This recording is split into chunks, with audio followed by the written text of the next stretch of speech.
Hi, this is ET370, Lecture 8, Part D. So this is the fourth part of this kind of practical MOSFET lecture, and we're going to go into a three-phase inverter circuit. Remember, what does an inverter do? It goes from DC to AC, but now we're going to go to three-phase AC. So I actually have a three-phase inverter circuit that I built here. What we're going to do is go over the circuit, right? What the schematic is, the actual implementation. We'll go over the connections, right? So how are we going to control everything? And then how is it going to a motor? We're going to actually drive a three-phase motor and look at what a three-phase motor construction is on the inside. This is a little gimbal motor. We'll look at the firing sequence of how we can take a little Arduino microcontroller. This is actually a Teensy 4.0 and send command inputs into the inverter and actually get this thing to spin. And we'll look at a simulation and do a demo. Okay, so I'm going to put this guy a little bit to the side, but you can see that I have it physically implemented. We'll come back to this. This will be the last part of our this lecture, but let me carefully slide that over so none of the connections get lost. But let's look at this circuit here, and I'm going to zoom in so that you can see it. So let me hit my zoom button. There we go. Nice. Okay, so I have my DC power coming in, right? Remember, our inverter is going from DC to AC, and I have my signals right here. Okay, so notice I have 6 signals, and those are controlling 6 MOSFETs. 1, 2, 3, 4, 5, 6. Okay, and notice if you look carefully, these 3 on the top on the high side are going to be the PMOS, and the 3 on the bottom are the NMOS. And notice, like in the previous lecture, we have helper NPNs. And on the helper NPN, I have pull-up resistors. Now, because the voltage here, I'm not assuming is going to go super high. I'm not going to put a Zener diode in, but also remember they're going to be inverted logic, right? So for the PMOS, and I'll remind ourselves this in the next slide, but low voltage here gets turns this off. High voltage turns the PMOS on because you have the helper here.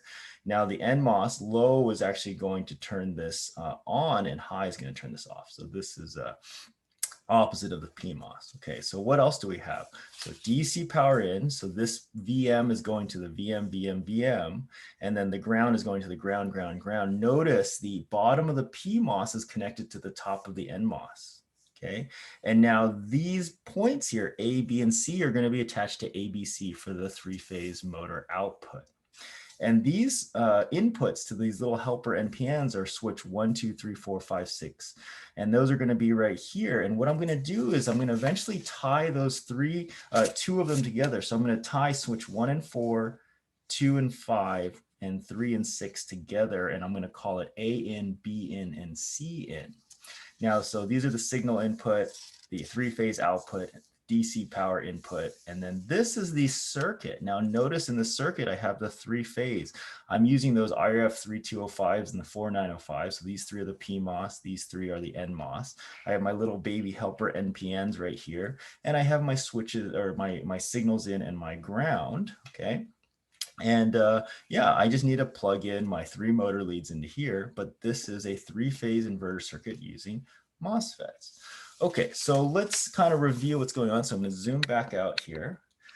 Okay, so when switch 1 through 3, since they control the PMOS with the helper NPN, they have inverted logic. So when these 3 are high, the PMOS are on, good. And when these 3 are low, the PMOS are off. So those are the top 3. Now for switches 4, 5, 6, because they're going to control the NMOS, these 3 NMOS with helper NPNs that invert the logic. When these 3 are high, the NMOS turns off. And when they're low, the NMOS turns on. And so, like I said before, I'm going to connect these 2, switch 1 and 4, I'm going to call it A in. These 2, 2 and 5, I'm going to call it B in. And these 2, 3 and 6, and I'm going to call it C in. And those are going to be here. Okay. And so now if AN is high, the PMOS is on, and simultaneously the NMOS is off. If any of these 3 inputs here are low, then the PMOS will be off and its corresponding NMOS will be on. So notice it's kind of reverse, right? So I'm always guaranteed that one's on, one's off, right? Exclusively, right? Because I don't want both of them on at the same time. That would be bad, right? Because I would be shorting this voltage all the way down to ground. Okay. The other nice thing is I only have 3 inputs, right? So I have A in, B in, C in, as opposed to 6 inputs here. Okay, so I'm guaranteeing opposite action for each half bridge. So this is called a half bridge, right? Now notice this here looks like an H bridge, right? So remember the single phase. So we have 1, 2, 3 half bridges makes a 3-phase inverter, whereas 2 half bridges makes a 1-phase inverter or an H bridge. And you'll actually build this in your lab later on this semester. Okay, so I hope you have a good understanding of how this works. Okay, so let's take a little tangent and look at how do you get a 3-phase motor to even spin, right? So how would you get one to spin? And so like I said, I have a 3-phase motor here. You gotta be careful. So inside this 3-phase motor is going to be a stator with magnets that can spin, okay? So what does that look like on the inside? Well, the stator is going to have 3 sets of coils here, right? So let me hit that focus, good. 3 sets of coils, and we'll call it A, B, and C. Okay, notice I have A prime, B prime, C prime. And the rotor is going to be either a set of permanent magnets that alternate. I just drew a simple 2-pole case, or in a squirrel cage like an induction rotor. And actually have a nice sample right here. So a squirrel cage that looks like this. This was made by a student, Alex Murphy, back in the day. Shout out to him. This was a 3D printed squirrel cage, but this would be like an induction rotor, okay? And so these are both 3-phase motor constructions, right? Common, they both have the same stator. And what you need to do is you need to kind of create a spinning magnetic field. Now, what can you do with this, these coils? Notice there's 6 leads, 1, 2, 3, 4, 5, 6. And I can reduce those 6 down to 3 leads by connecting it either as a wire delta. I can take these primes and I can connect it together as a neutral, or I can kind of have the head chase the tail, or the where I can connect the B to the A prime, the C to the B prime, and the A back to the C prime, right? Okay, so let's just look at how we can get this kind of construction and applying the right current to get this rotor to spin, right? I need, if you think about it, if I had a spinning magnetic field, if I had another magnet that I could just drag this magnet along, I could get the spin. But instead of physically taking another magnet, I could take my current here and apply current appropriately and use these static electromagnets with the right commutated current to get this rotor to spin. Okay, so what can I use? I could use 3-phase AC, 3-phase spinning sinusoidal waves. I could use PWM. I could use this concept called field-oriented control, really cool. You can measure the back EMF to get the speed. You can measure the rotor position so that you know which one to fire. But in this example, we're just going to do something kind of simple just to highlight the process.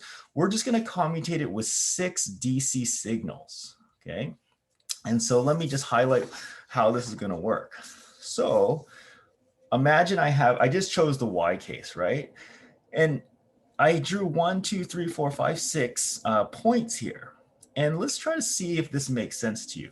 Can you imagine if I applied current in this, you know, using our Ampere's law, right? You guys all took physics. Current, if I apply current in here, it's going to create a magnetic field that's going to go up. And if I have a magnetic field that's going to go up in the stator, can you see how that rotor is going to get, it's going to get locked in and want to attract there? And then what if I could get that magnetic field to point in the direction of 2, right? And get that rotor to now move here and here and here and here, right? So 2, 3, 4, 5, 6. If I can get that current, or sorry, that magnetic field to spin, I can get the rotor to spin. It'll just lock in there, okay? So let's try to imagine how that would work. I would want, let's say, a high voltage at A and a low voltage at B and C, okay? And that would get the rotor to first lock up here, okay? And then I would want maybe a high voltage at A and B and a low voltage at C to go to 2. And then you can see how the pattern, right? If I have a high voltage at B and a low voltage at A and C, I can get, again, the magnetic field, the external magnetic field from the stator to spin, which gets the rotor to spin. And then what's the next one? B and C, then A. So B and C high, then A low. And then what's next? C high, and then A and B low. And then the last one, sorry, we have A, did I do this right? Hold on one second. We have C high and A and B low, and then we would have, I think this would be CA. Ooh, little mistake here. This, I believe, would be CAC and B low. So this is incorrect. I'm gonna have to fix that on the slide, right? So I think that makes sense, yeah, okay. All right, so let's see if that corresponds to our correct signals on here. So if I want a high voltage at A, so this is A, B, and C. If I want a high voltage at A, I'm going to want to turn on A in.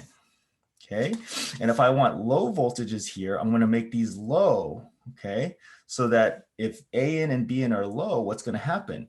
Now these NMOS are turned on. So these are grounded, if that makes sense, right? So this will be sent to high and these will be low. Good. What about here? Well, I have A and B high, so that means I want A in and B in and high and C low. Good. Okay, what about here? I want A low and C low, good, and B high, good. And here I want B and C high and A low, good. And here I want C high and A and B low. And let's just make sure I got this correct. I want A and C now high, and I want B low. And so now I need to just double check, fix this one. So this should be actually high. Good. It's good that we're finding this, right? Okay. So let's go to the simulation. I believe I got the simulation right. Just the slide, unfortunately, got messed up, but that's okay. It's good to highlight these. Let's go to a simulation. And what I want to do is I want to see the simulation and see that I can create a three-phase spinning magnetic field here. And what you should see is that this voltage is going to just rotate. After we do the simulation, I'm going to show you some Arduino code that implements the same thing, and we'll come back and do a three-phase demo on the real device. Okay, so we have high, low, low, high, high, low, low, high, low, low, high, high, low, low, high, and high, low, high. Okay, so let's switch over to the simulation. Okay. All right, so here we are. I know this looks crazy, but notice what do we have? PMOS on top, NMOS on bottom, okay? And notice I have A and B and C, and I'm in the first case. I wrote out the sequence here, and look, I have it correct on here. High, low, high on the bottom one, right? Okay, so A and B and C and can switch between 5 volts and 0. And notice I'm on high, low, low. I'm on the very first sequence, okay? So I'm going to reset this, and let's run this. And so you can see that the voltage right now is highest at the A and lowest at B and C, right? Notice the green voltage, okay? High, low, low. Now, if I go to the next one, so keep your eyes on the sequence and also this green, I'm gonna go to high, high, low, okay? So notice the voltage now transitions so that A and B are high. Now I'm gonna go low, high, low, there we go. And notice the voltage now changed. What's next? Low, high, high, good. And then what? Low, low, high, good. And then high, low, high, good. And I can repeat the pattern. High, low, low, high, high, low, low, high, low, low, high, high, low, low, high, high, low, high, okay? And notice the pattern is coming out. I'm monitoring these line-to-line voltages. Can you see how these line-to-line voltages are looking like three-phase AC? We're taking a DC 12 volts and generating three-phase AC. So again, the link to this is going to be in the description, so you can play with this if you want and manually click through the sequence and see that it makes that three-phase appearance. And let's look at some Arduino code. So I have the same pattern buried into this Arduino code, and this is what's going to actually drive my little three-phase motor here. Okay, so I have, this should be very familiar from the labs. I'm going to have 3 input pins. I'm going to take in a potentiometer data, right, and a pot pin, and I'm going to use this potentiometer to drive the speed of my motor. And I'm also going to use my delay without delay, my changed millis and change time, and I'm going to have a 6-state machine. Okay, what else do I have? I have 3 output pin modes. I got to update millis. I'm going to print something. And I'm going to take in the analog read from a potentiometer, and I'm going to set time delay equal to the potentiometer. Now, what this is saying is, if enough time is changed between pulse changes, then I'm going to increment my state. So this state is just going to go cycle through 1 through 6. Notice if state is greater than 6, I'm resetting it back to 1. So this state variable is going to go through 1 through 6 over and over. And I have a 6-state switch case. And look at this. High, low, low, high, high, low, high, low, high, high, low, high, high, low, high. Good. And I got this C pin correct. And now look here, I'm just printing out the state and the potentiometer data. Because the potentiometer data is essentially a time delay, the larger the value on the potentiometer, the slower this is going to run. And so you can see this here. I have a potentiometer hooked up. And so you can see I have a little knob here that I'm controlling. Look at the potentiometer data. Look how as it becomes smaller number, the state cycles faster. But if I go slower, then what happens? Notice the state, you can see it is cycling a lot slower, right? So bigger number, slower cycling, smaller number, faster cycling, 1 through 6. And it's going to be controlling the motor. Okay, so now let's go back and see what's happening. So stop the share, come back to the camera. And so here we are. We got the 3-phase motor. So remember, magnets on the inside, and we got the 3-phase stator on the inside, okay, the coils. And so you have these 3 black wires that are going to the middle. You have my PMOS and NMOS, and I have my 2 leads. I haven't hooked it up to power yet, okay? And I have my potentiometer here, Arduino, and notice I also have my 6 wires, and I've shorted it. AN 1 to 4, 2 to 5, and 3 to 6, and those are going to my 3 Arduino inputs right here. Okay, so let me take my power. So I have my power here, and I have ground here, and I labeled it on my circuit so I know what's up. And then I have 5 volts or 12 volts, and I can turn this on, and it should just start spinning this guy. So let's see if I can. I'm gonna zoom in here just so that you can see it. So let me scooch this over. Okay, let me get this light a little bit better. Can I change that light? There we go. Maybe I need to put it on the pen. There we go, perfect. So ready, go.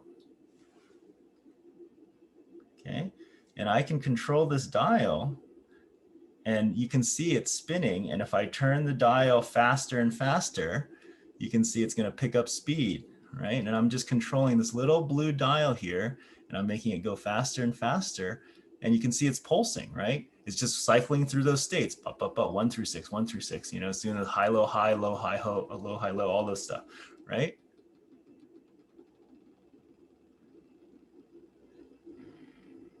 That's pretty cool. And I can go faster and slower. So this is just a very simple implementation. Is it the best? No, it's kind of jerky. I can feel it. There's much better ways. There's field origin control, 3-phase control, all this stuff, vector control. Yeah, so this is just one way just to highlight how does a 3-phase inverter work, okay? Well, I hope you enjoyed this lecture, and yeah, see you in the next one. Have a great day.